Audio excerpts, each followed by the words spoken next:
Once my dad, who works in a factory, canceled the engagement right after my stepmom said so. She, being quite mean, threw tea on my dad's face while laughing like crazy. Surprisingly, my stepdad didn't scold her.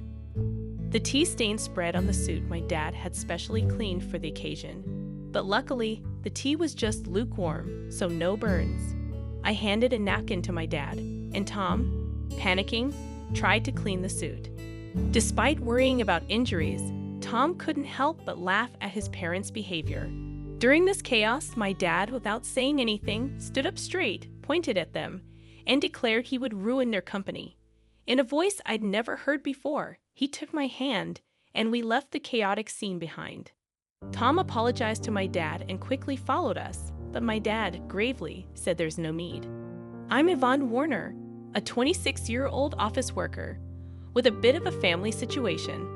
My mom passed away when I was little, and my dad raised me alone. He worked at a factory, but never missed any of my school events. In college, I dated Tom, who was 2 years older. Tom was gentle and polite, but there was some conflict with his parents. Despite that, I continued dating him, proud of how he put me first. I wanted to introduce him to my dad and see their reactions. When we bumped into my dad on a date, there was a mix of fear and excitement. Tom nervously introduced himself to my serious-looking dad. Tom, looking tense, bowed deeply and greeted my dad. My dad, happy to accept, smiled warmly and started chatting with him. So, you're Yvonne's boyfriend. Don't be so nervous. Take good care of her, okay? My dad reassured Tom. Yes, I'll do my best. Thank you, Tom replied.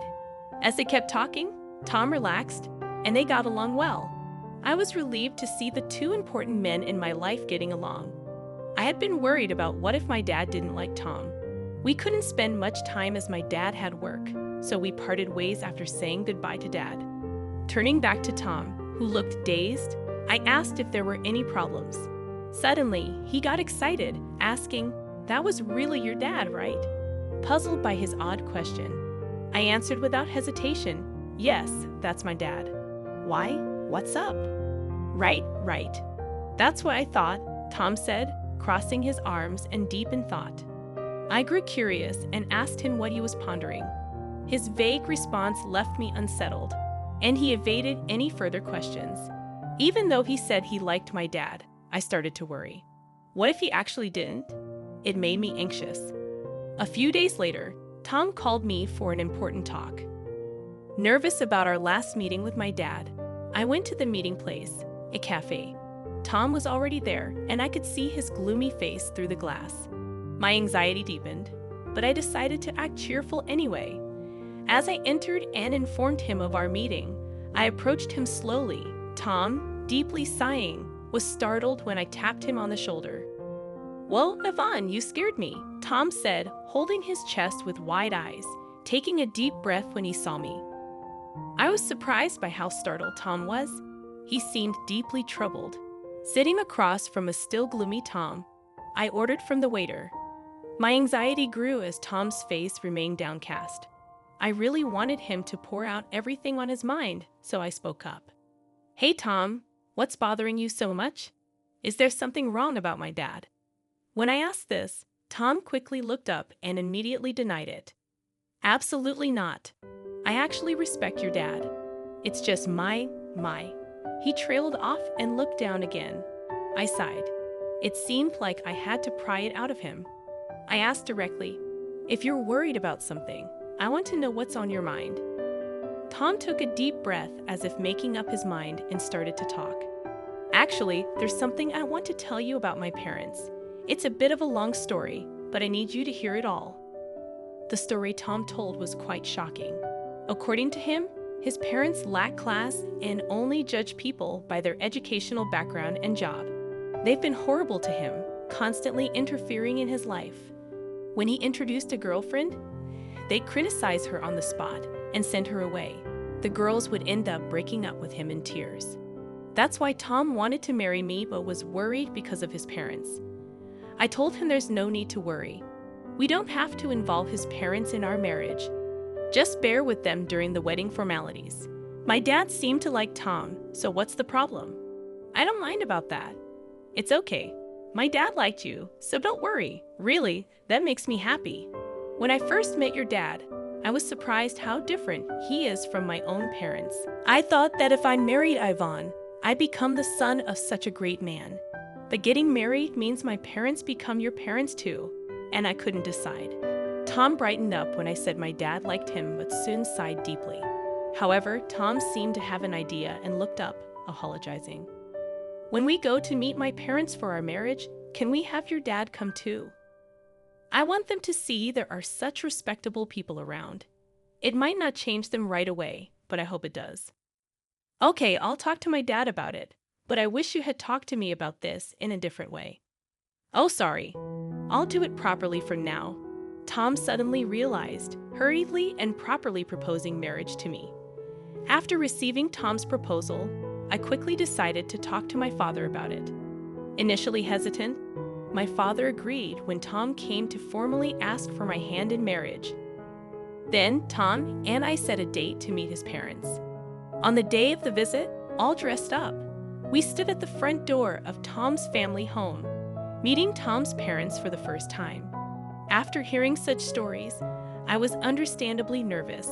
My father, trying to lighten the mood, laughed and encouraged us. No need to be so tense. Tom's parents are just a bit overly concerned. Be confident. Feeling reassured by my dad's pat on the back, my nerves eased slightly. As it was time, Tom rang the doorbell, but there was no sound. We even wondered if they were not home. In a slight panic, Tom rang again, but still, there was no response. Not wanting to make a bad impression in front of my father, Tom excused himself and went inside first. My father and I exchanged glances and waited silently for Tom. Soon, Tom came out looking flustered. Before I could ask what happened, Tom began making excuses with a forced smile. Sorry, there was a bit of a delay, but please wait. We'll be ready soon. And with that, he went back inside. My father sighed in exasperation, and I felt increasingly worried. Inside, this incident might even jeopardize our wedding plans. My father isn't short-tempered, but he dislikes dishonesty, so I couldn't help but consider the worst-case scenario. Lost in these thoughts, finally, Tom came out and awkwardly invited us in. Inside, his parents were waiting. But their demeanor was odd. His mother greeted us with a sly grin, while his father looked away disinterested. We were led to the living room, but the tea served was hastily prepared and lukewarm. Despite Tom's silence and the tense atmosphere, I decided to push through with the introduction. Tom, regaining his composure, introduced my parents, and at the same time, he introduced us as well. Feeling the warmth of Tom's thoughtful introduction of both my father and me equally, our hearts were filled with gratitude. However, his parents sneered at the introduction, and in the next moment, his mother's hand reached for a teacup. Factory working father, let's call off the engagement, she said. As soon as she said that, my mother-in-law splashed tea on my father. My father-in-law, who was smiling and giggling next to her, did not blame my mother-in-law for her actions. The stain on the suit my father had specially cleaned for this day spread quickly. Fortunately, the tea that was thrown at my dad was lukewarm and almost cold, so there was no worry about burns. Shocked, I offered my dad a handkerchief, while Tom panicked, wiping off my dad's suit. Tom, worried about injuries, got angry at his parents who only laughed in response. Meanwhile, my dad said nothing but stood up and pointed at them, saying, "Then I'll ruin your company," speaking in a voice I'd never heard before. He took my hand, and we left the Oak Corner house behind us. Tom's voice scolded his parents, then quickly followed us. "Father, mother-in-law, I'm really sorry. I'll have my parents apologize later," Tom pleaded. "No need. We're done with them anyway," my dad said, gravely patting Tom's shoulder. We went back to our house with Tom, and my dad immediately changed clothes. During that time, Tom was earnestly apologizing outside my dad's room, and I could hear my dad's troubled voice occasionally. However, I was too shocked by what Tom's parents had done to pay attention. I knew they wouldn't be easy to get along with, but I didn't expect such behavior. I was furious that they insulted my dad. Sitting on the living room sofa, clenching my fists, I replayed the event in my mind. It wouldn't help the situation, but I couldn't help it. When my dad finished changing, he and Tom came into the living room. Tom immediately apologized to me, almost bowing down. "Yvonne, I'm really sorry. I never expected them to do such a thing, especially to insult your dad. I'm truly sorry. I did something terrible," Tom said, clearly knowing it wasn't something easily forgiven. His sincerity was evident as he didn't even ask for forgiveness. That meant I had to apologize to Tom as well. I took Tom's hand as he kneeled on the floor and apologized. "I'm sorry too. I should not have suggested it without knowing everything. I didn't expect things to turn out this way." Then I turned to my dad and apologized with all my heart. "Dad, I'm sorry this happened because of my thoughtless suggestion." My dad just looked down, troubled, and shrugged his shoulders. It was hard for him to say anything. None of us expected this outcome, but that meant my dad's threat was serious. I decided to ask him about it. "Dad, was what you said true? Are you really going to ruin their company?" To my question, my dad glanced at Tom and then nodded firmly. "Yes, it's true. I'm going to ruin their company. Their business was already struggling, so I've been thinking about what to do. This seems like a good opportunity to cut ties." My father's eyes revealed unwavering determination. He runs an industrial company, serving as both the factory manager and CEO of a renowned top-tier local enterprise. Initially, he started as a worker in this factory, giving up his dream of becoming a painter to raise me after my mother passed away.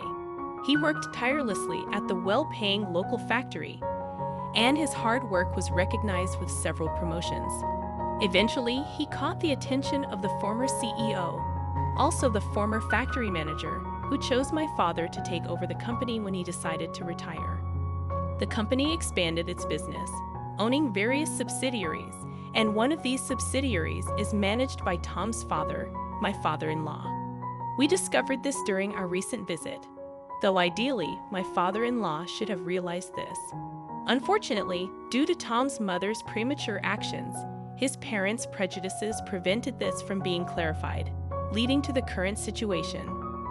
My father mentioned that his company was facing some management difficulties, and he was pondering what to do, considering layoffs to improve management. However, he'd rather avoid that. It was a good opportunity to decide which parts to downsize, my father said with a troubled smile, clearly reluctant to lay off any of his employees. After Tom's serious conversation with my father, he asked Tom in a low voice about his decision to close down his father's company. Tom hesitated at first, but then looked firmly at my father and replied, "I've already cut ties with them. They did something unforgivable. I think part of the consequence is paying for their actions. More than that, I want them to reflect on what happened, including this incident. But I have a request. I know it's awkward to ask at this time, but please let me get engaged with Yvonne.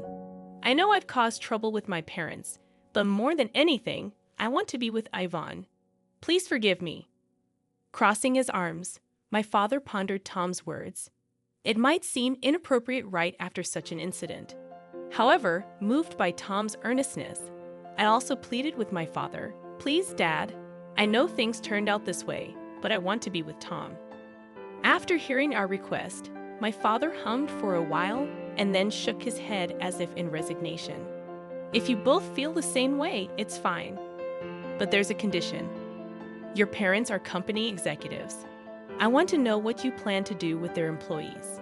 If you can't do that, your marriage is off." My father said this and sent Tom away, not even glancing at me before returning to his room. A few days later, Tom came up with a plan for his father's company's employees. He had arranged a meeting with my father, and when I returned from work at 1723, they were deep in discussion. It was apparent that Tom had written down possible job placements for all the employees and was showing it to my father. "I hope you can employ them at your company. I want to support their transition and contribute to the business's vitality," Tom said, bowing to my father. Selfishly, I also want to work at your company. I'll work for free until they're settled and producing results. I want to compensate for any shortcomings with my work and salary. Once that's settled, I'd like to re-engage Yvonne. Tom, showing his earnestness, seemed to think that he was partly responsible for his company's collapse. He wanted to work hard to be the lubricant in this situation. I just found out that our marriage would be delayed, but it's an unavoidable circumstance. Welcome back, Yvonne. You heard right. I'm sorry for deciding such an important thing on my own, but I thought it wouldn't be fair if I were the only one happy. Yes, you're too selfish, Dad. Please let me work in the company with Tom. I'll work for free with you too. And I want you to accept Tom's proposal. As I said this, Tom tried to dissuade me, but I firmly insisted and desperately begged my father.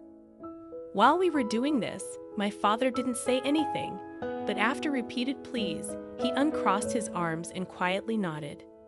Speaking of which, Tom's parents hadn't apologized yet. My father seemed to have been waiting for them for the past few days, but that period had ended. Time's up, he muttered, beginning preparations to take over my father-in-law's company. Time passed, and finally, the day came when the company collapsed. Tom's parents contacted us in protest, summoning the three of us to their home. When we arrived, the place was crowded with people protesting the company's closure. They were all former employees, angry and shouting. It seemed Tom's father hadn't explained anything to the employees. By summoning us, it looked like his parents intended to shift their failure onto us. As soon as they saw us, they pointed and started accusing. Look there, that's the root of all evil. It's not me. They're the ones who ruined the company, not me. Yes, especially that woman. She seduced our son and ingratiated herself with her father. We are victims too, so stop complaining about it. Others also vocally criticized my father and me, attempting to deflect attention away from themselves. Despite the parents' unrestrained accusations, Tom, visibly upset, tried to calm the former employees. Please wait, everyone. Yes, my father's company collapsed, but it's because of those two also. I want to help all of you who suffered unfairly with job placements. Please listen to me. Gradually, the commotion subsided, and the former employees turned their attention to us. Tom then called out each person's name, announcing their new job placements. Realizing they were not abandoned, the employees breathed sighs of relief. After announcing every employee's placement, his parents started causing a scene. Hey, Tom, what about us? Why are you ignoring us? Yes, Tom, didn't we tell you we're victims too? Tell us our job placements. If you do, we might even forgive that man and allow your marriage to that woman. Ignoring his parents' outbursts, Tom began explaining how the company went bankrupt, revealing everything despite it being an embarrassing story caused by his own parents. Tom apologized for the inconvenience caused to all of them, and thanks to a kind-hearted CEO, their jobs were secure. Please calm your anger and let's start working again from scratch, Tom addressed the employees, turning to my father and deeply bowing. I really apologize for the inconvenience caused. Thank you for listening to my selfish request. I will work with all my heart and soul. The former employees, seeing Tom's sincerity, also bowed to my father, while his parents were the only ones to object. Don't be fooled. That man ruined the company, and that woman egged him on. Wake up to reality. You're struggling for jobs because the company was destroyed, right? Just because you're getting help doesn't mean you should lose sight of the truth. Despite the parents' desperate appeals, everyone had already heard the story from Tom.